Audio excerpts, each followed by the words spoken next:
SIR এর তৃতীয় voter list অর্থাৎ সেকেন্ড সাপ্লিমেন্টারি লিস্ট প্রকাশ করা হয়েছে 28শে মার্চ নির্বাচন কমিশনের পক্ষ থেকে। সেখানে আপনি কিভাবে দেখবেন যে আপনার নাম আছে কিনা, এবং যদি নাম না থাকে তাহলে কিভাবে ডিলিটেড সাপ্লিমেন্টারি লিস্টে আপনার নাম খুঁজবেন এবং কোন ওয়েবসাইট থেকে সেই লিস্টটা ডাউনলোড করবেন, কিভাবে করবেন তা সবই স্টেপ বাই স্টেপ দেখাও এই ভিডিওতে। আমি এখানে কম্পিউটার স্ক্রিনে করে দেখাচ্ছি, আপনি চাইলে মোবাইলেও সেম প্রসেসে করতে পারেন। প্রথমে আপনি গুগল ক্রোমে চলে যাবেন এবং সার্চ করবেন ডাউনলোড ভোটার লিস্ট, এবং এখানে যখন ফার্স্ট যে ওয়েবসাইটটা ইসিআই নেট, এখানে চলে যাবেন। এখানে যাওয়ার পর দেখুন এমন একটা পেজ খুলে যাবে এবং এখানে আপনাকে স্টেট সিলেক্ট করতে বলবে। স্টেট অলরেডি সিলেক্ট করা আছে, ওয়েস্ট বেঙ্গল।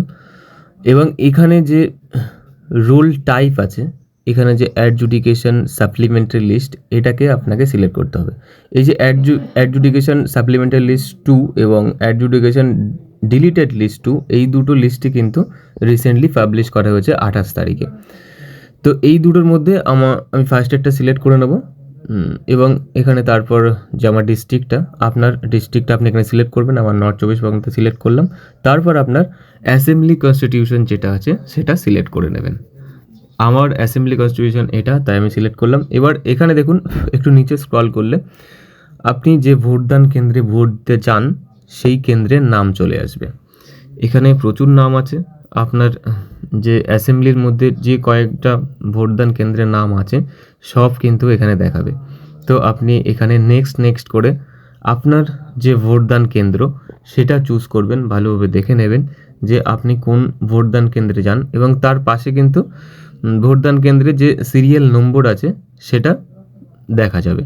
আপনি আপনার ভোটার লিস্টেও এটা দেওয়া আছে যে আপনার ভোটদান কেন্দ্রের সিরিয়াল নম্বর কোনটা। আমি আমার এখানে ভোটদান কেন্দ্র সিলেক্ট করলাম এবং তারপর এখানে ক্যাপচাটা ফিল করতে হবে।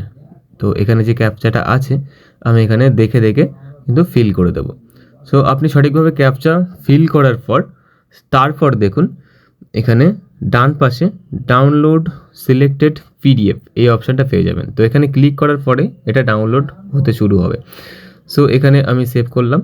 আপনার মোবাইলেও সেম প্রসেসেই ডাউনলোড হবে। তো এখানে ডাউনলোড ক্লিক করার পর এখানে কিন্তু এটা ডাউনলোড হয়ে যাবে। তো এখানে আপনি আপনার লিস্টে নাম আছে কিনা সেটা সঠিকভাবে খুঁজে দেখতে পারবেন। যদি এই লিস্টে আপনার নাম না থেকে থাকে তাহলে আপনাকে এই যে নিচের ডিলিটেড লিস্ট 2 এটাই সিলেক্ট করতে হবে, এবং তারপর আপনি আগের মতোই আপনার ডিস্ট্রিক্ট এবং অ্যাসেম্বলি চুজ করবেন, এবং আপনার যে ভোটদান কেন্দ্রের ডিলিটেড লিস্ট সেটাও একবার চেক করে দেখবেন। সেম প্রসেসে আপনি এখানে ক্যাপচা করবেন এবং ডাউনলোড অপশানে ক্লিক করে দেবেন। আচ্ছা, এখানে সিলেক্ট করবেন যে আপনার ভোটদান কেন্দ্র কোনটা।